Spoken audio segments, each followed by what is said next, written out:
today I'm making fire cider. Basically, it's just like a natural cold and flu remedy that's been around for ages. So I finally got all the ingredients together and I started preparing some of them, so I'll show you what I have so far. So as you can see, I already started cutting up and grating some things. So in here I have horseradish.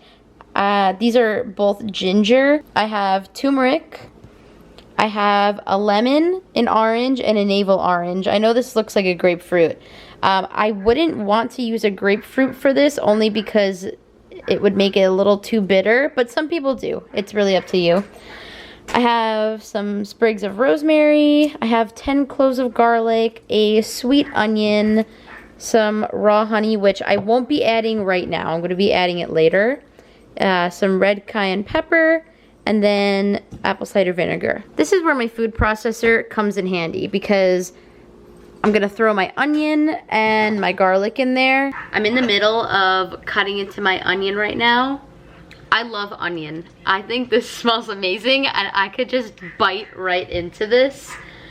It reminds me of the movie Holes, where at the end they're on that mountain and they find all these onions and they just like take a big bite out of it. So I'm taking a clove of garlic, smashing it so that the skin just peels right off. Okay, I got my whole onion and 10 garlic cloves in my food processor. Now I'm gonna start to grate the ginger, then the turmeric.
After I mixed the jars, I took out the metal centers and I replaced it with parchment paper.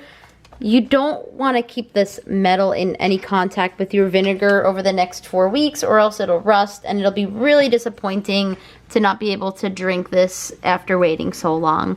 So now I'm just leaving it on my counter and forgetting it for 4 more weeks. You might have seen the raw honey that I had sitting out. I did not add any to these jars. I'm going to add it after everything's all done and strained. This is just to add sweetness because this will most likely be very acidic and probably hot.